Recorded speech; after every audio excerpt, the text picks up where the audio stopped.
Hello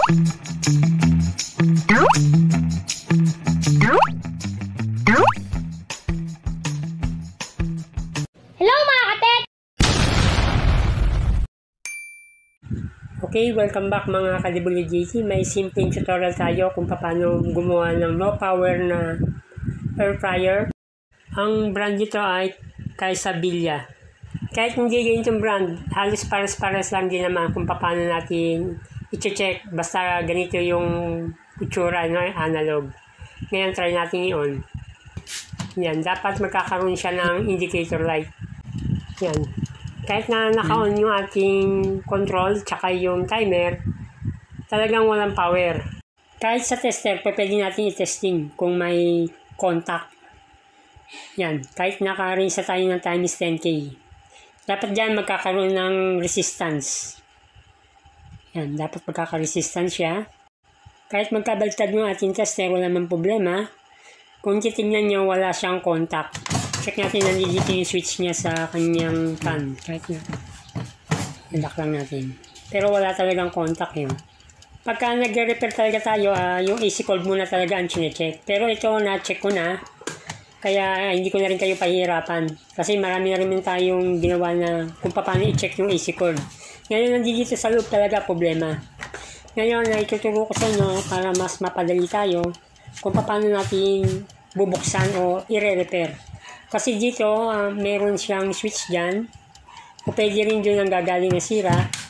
Pero kailangan natin munang bakasin itong mismong unit natin. Sa pagbabaklas nito, kahit flat screw lang ang gamit natin, pwede. Dahil nasa ibabaw yung ating mga lock niyan. May 4 na lock yan para makalas. Sa mga hindi pa nakakaalam, mayroong kanal yan. Tapos papasok natin itong flat screw. Kung mapapansin nyo, umangat siya. Tapos dito rin sa kabila. 4 na kanto yan na susungkitin lang natin para umangat.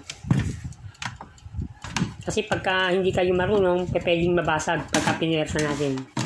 Yan, sa simpleng paraan, may na-share din tayo kung paano natin binaklas. Ngayon, dito naman, mayroong 4 na tornilyo yan para mabakas natin yung mismong unit.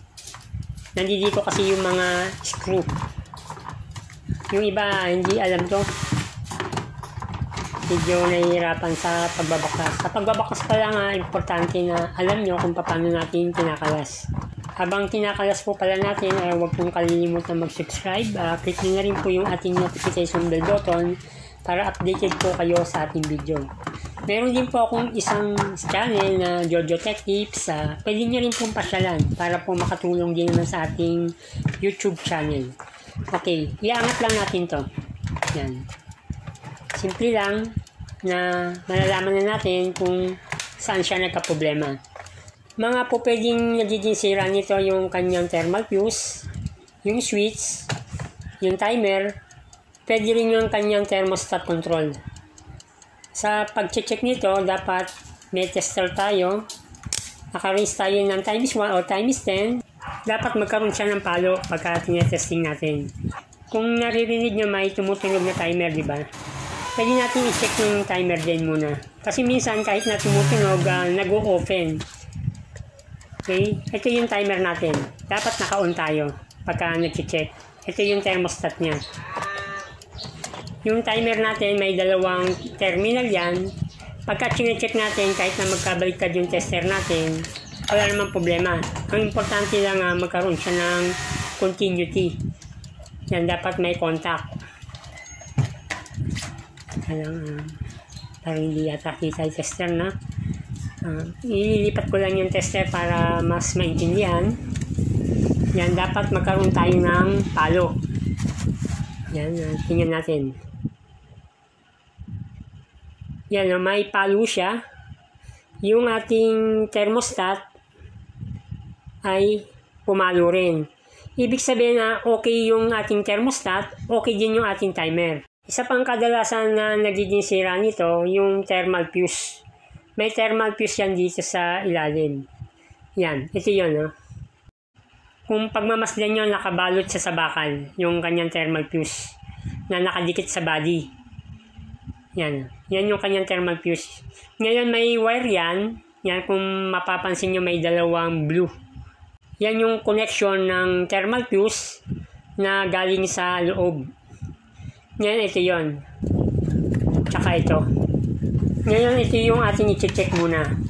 Yung kanyang thermal fuse. Okay, tatanggalin ko lang yung kanyang cable tie. Kasi medyo maskip yung ating pwesto. Okay. Tanggalin muna natin para makaluwag yung ating mga terminal. Yan. Ito yung connection niya. Yung may nipple. Ngayon, ito yung isa. Ngayon, subukan natin i-check yan. Kahit na magkabaliktad yung ating tester, wala namang problema. Ang importante lang dito, magkakaroon siya ng contact. Pag walang contact, ibig sabihin, may problema yung thermal fuse natin. Okay? Yan, kung makikita nyo, open siya. Oh. Ay, hindi yata kita. Yan. Yan, open siya. Walang palo. Ibig sabihin na may problema yung ating thermal fuse. Yung contact natin dito at contact natin dun sa kabila ay nag-open. Yun yung thermal fuse. Pero pagka ganito na nandito sa ilalim yung kanyang thermal fuse, medyo matrabaho nang gawin yan. Ngayon, ang gagawin lang natin para makatulong tayo sa inyo, meron tayong isang diskarte na po pwede. Pero wag nyong i-direkta kasi delikado rin. Kahit paano, dapat may suporta yung ating pinaka-air fryer. Importante yung may thermal fuse. Kakalasin ko lang yung nipple. Yan. Yan, naiwan yung terminal yun sa mismong wire. Pero okay lang to. Kasi kukonek lang naman natin yung thermal fuse dyan. Dito rin sa kabila. Kahit maiwan yung bakal, walang problema. Mas maganda pa nga kasi kapit na kapit yung connection. Okay? At yung dalawa na to, lalagyan natin ng thermal fuse. Ngayon, papakita ko sa inyo kung paano natin gagawin. At saan natin ikakabit. Ngayon, ito yun. No? Yung connection nito, miski magkabaliktad, walang problema. Pwede rin yun sa mga rice cooker na gamitin. Okay, dapat dito may palo yan. Pag tinetester natin, miski magkabaliktad yan, may palo dapat. Wala namang problema miski magkabaliktad yung ating connection dahil thermal fuse lang naman yan. Dahil dito open naman, talagang kailangan natin magdagdag ng thermal fuse. Okay, yung paglalagay nito, dahil nasa ilalim na yung thermal fuse, medyo mahirap ilagay dyan o mahirap isauli. Ngayon kung may mabibili kayong ganyan, pwede rin naman natin ikabit dyan. Pero kung wala naman, kahit na din sa mga thermal fuse lang ng mga rice cooker, ubra. Ngayon dito sa thermal fuse, miski magkabaliktad nga, sabi ko nga kanina, ay pwede. Dapat sakto lang yung connection natin, tapos ipapasok natin sa loob to. Yan. Okay. Tapos, kakabit natin dyan sa mismong terminal. Yan, hindi ko na kinakat kasi marami rin nanonood sa ating mga newbie. Para mas maintindihan nila. Ngayon, dito rin sa kabila.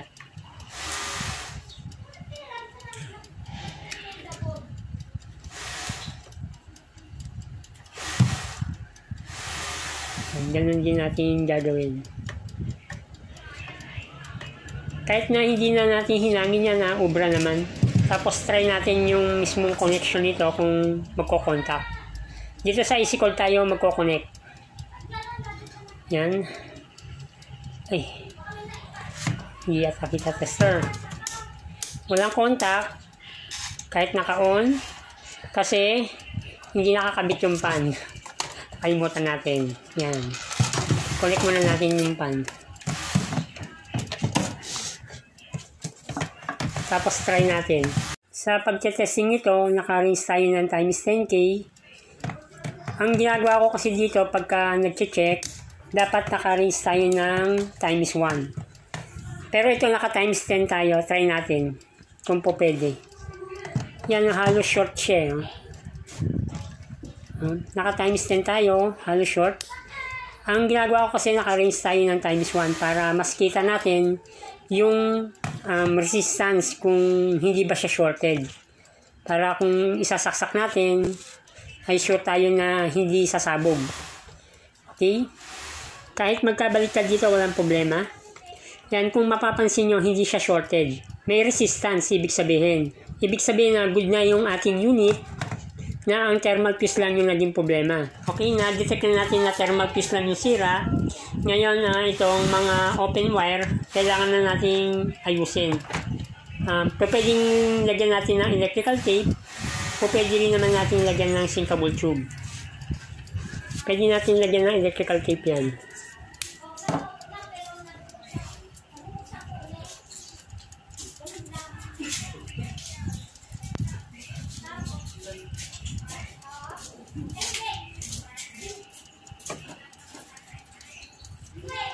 Okay. Kung may sinkable tube kayo, mas maganda. Lagyan nyo rin.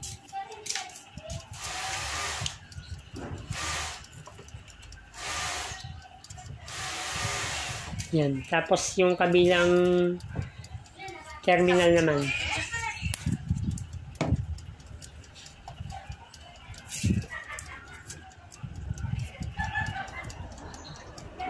Yan, lagyan din natin ng sinkable tube.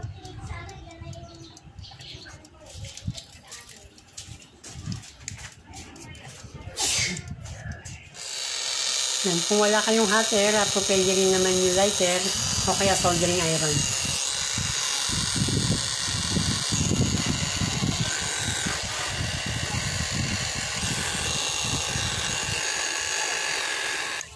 Yan, ikabit na natin yung sinkable tube. Yung pinaka-thermal fuse, pwede natin ilagay yan sa loob. Yan, may butas yan dyan, no? Kung makikita nyo. Papasok lang natin dun sa may bakal. Ididikit lang natin. Para may protection pa rin kahit papano. Yung thermal fuse natin, papasok natin sa loob yan. I-shoot lang natin. Nakadikit yan sa bakal. Yan, no? Ididikit lang natin ganyan. Tapos po pwede na natin isara.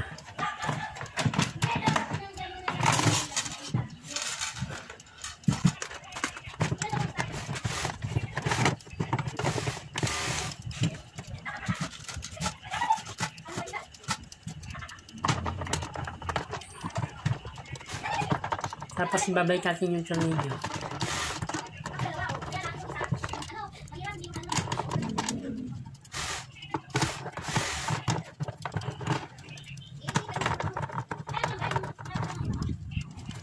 Tapos sa pagbabalik nito, meron lock yan.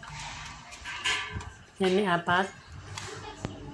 Diyan natin i-connect yung may lock na to. Okay?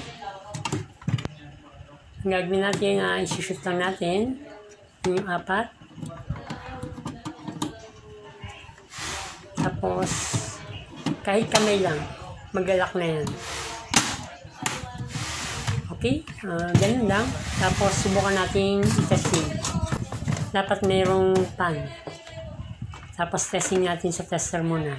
Ngayon, ituturo ko sa inyo kung good yung ating unit. Raise tayo ng times 1. Tapos, sa ating AC core, damis kayo magkabaliktad yung polarity natin na wala namang problema.